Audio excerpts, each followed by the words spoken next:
call sign FK8IK, QSL by Log of the World. Information by FK8IK and will be QRV for the CQNMDX contest. QSL by FK8IK, direct.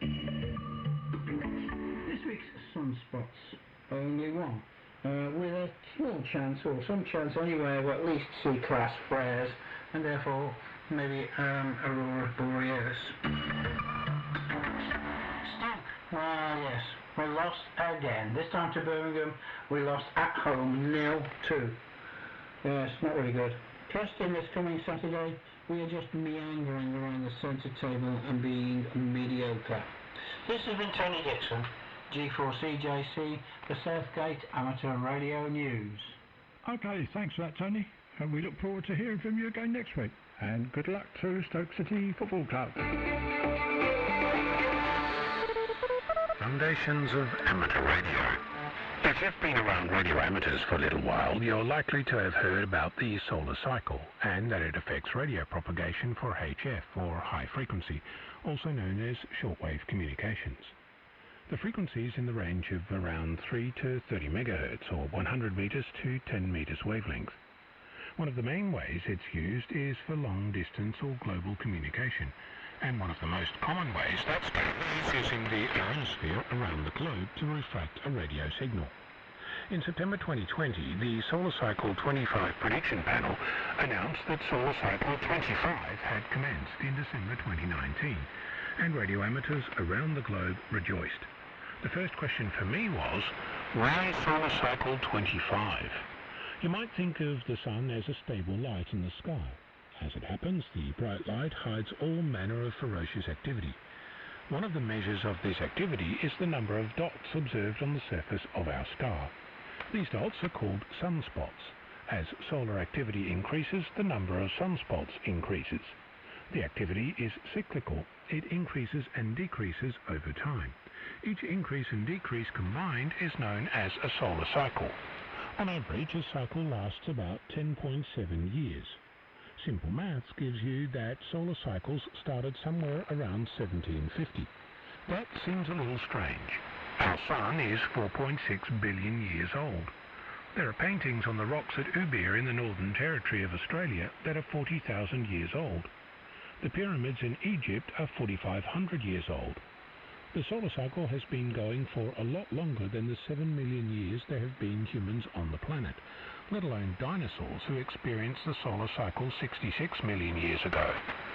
Using fossil records, we've determined that the solar cycle has been stable for at least the last 700 million years. Chinese astronomers recorded solar activity around 800 BC. And Chinese and Korean astronomers frequently observed sunspots, but no known drawings exist of these observations. The first person to draw sunspots was John of Worcester on the 8th of December 1128.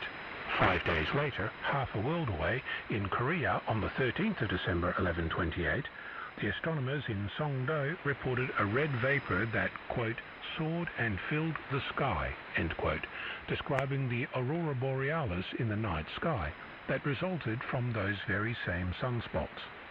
In the early 1600s, there was plenty of activity around the recording of sunspots.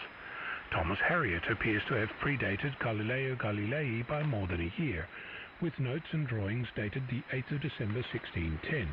There's plenty of other names during this period, father and son David and Johannes Fabricius, and Christoph Scheiner, to name 3. But I'm moving on. The solar cycle was first described by Christian Horrebow, who more than a century later in 1775 wrote, quote, it appears that after the course of a certain number of years, the appearance of the sun repeats itself with respect to the number and size of the spots, end quote. Recognition of the solar cycle was awarded to Samuel Heinrich Schwab, who noticed the regular variation in the number of sunspots, and published his findings in a short article entitled Solar Observations During 1843, in which he suggested that the cycle was 10 years. Stay with me, we're getting close to solar cycle number 1. In 1848, Rudolf Wolf devised a way to quantify sunspot activity. His method, named the Wolf number, is still in use today, though we call it the Relative or International Sunspot number. In 1852, he published his findings on all the available data on sunspot activity, going back to 1610, and calculated the average solar cycle duration as 11.11 years. He didn't have enough observations to reliably identify solar cycles before 1755, so the 1755 to 1766 solar cycle is what we now consider solar cycle number 1, lasting 11.3 years with a maximum of 144.1 sunspots in June of 1761.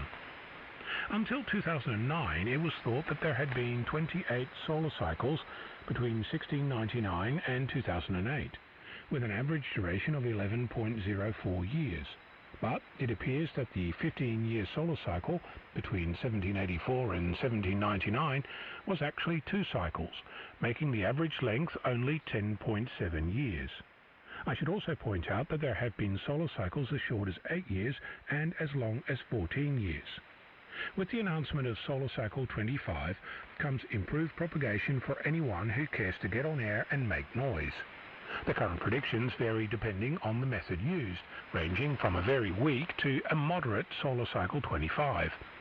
There are predictions for the solar maximum, the time with the most sunspot activity, to occur between 2023 and 2026, with a sunspot range between 95 and 130.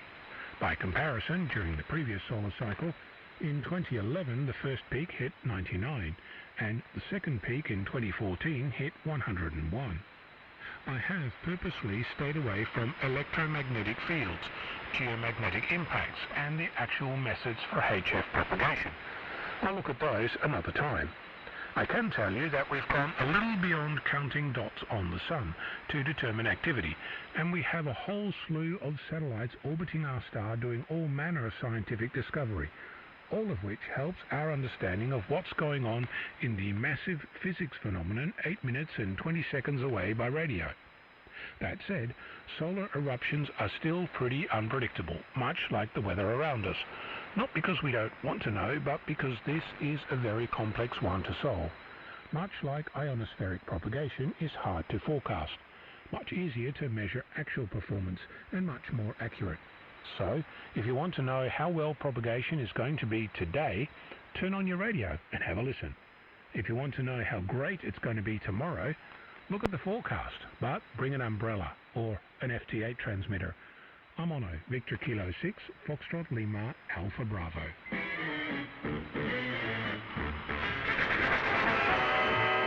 With transmitters located in Germany, this is Shortwave Radio. What do you hear over the air? Sweet serenade.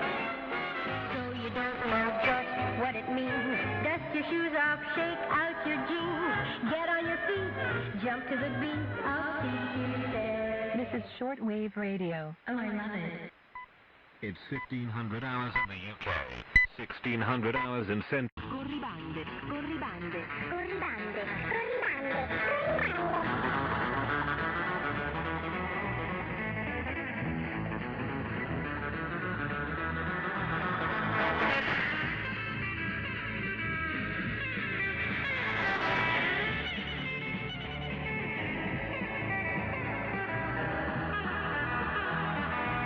Da Saverio Masetti, benvenuti ad un nuovo appuntamento con Scorribandi. Siete sintonizzati sulle frequenze di 3975 oppure 6160 kHz corrispondenti a Shortwave Radio dalla Germania. Questa settimana apriremo come sempre con la voce di Manlio Candelli e Panorama Onde Corte. Seguirà Gabriele India Zulu 3 Golf Oscar Mike con le notizie per i radioamatori. La seconda parte della trasmissione sarà a cura di Roberto Scaglione con una lunga edizione di Media in Tech. A proposito, siamo vicini a Roberto in questo difficile suo momento familiare. Ricordo a tutti che potete scriverci, inviate i vostri rapporti di ricezione a scorribande@shortwaveradio.de. Visitate anche il nostro sito dove settimanalmente trovate i podcast della nostra trasmissione, ma anche l'indicazione completa degli orari della messa in onda di Scorribande, www.scorribande.net. Da Saverio Masetti, buon ascolto. This is Shortwave Radio. Oh, I love it. Panorama Onde Corte, programma di X di notizie, tecnica e fatti radio per chi ascolta il mondo e le sue voci sulle onde corte.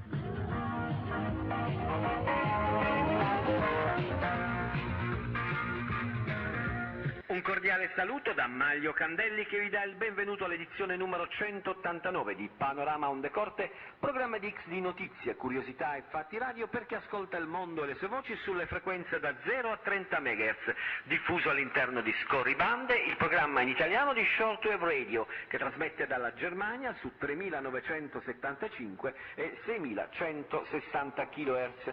Vi ricordiamo che i rapporti di ricezione corretti saranno confermati con QSL elettronica.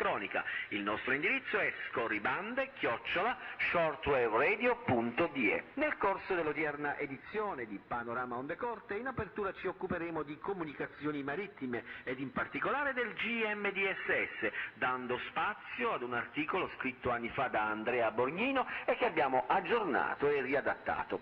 A seguire, nella seconda parte, la consueta selezione di ascolti in onde medie e corte effettuati da vari appassionati italiani. Vi lamentiamo che tutti gli orari menzionati in questo programma sono espressi in GMT-UTC, ovvero 2 ore in meno rispetto all'ora legale attualmente in vigore in Italia.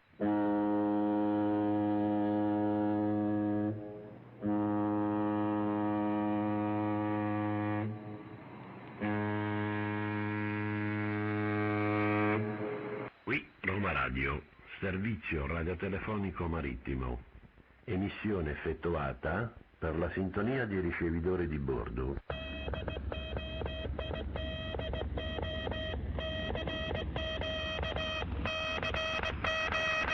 L'ascolto delle comunicazioni marittime in onde corte è da sempre una delle attività più interessanti del vasto mondo del radioascolto.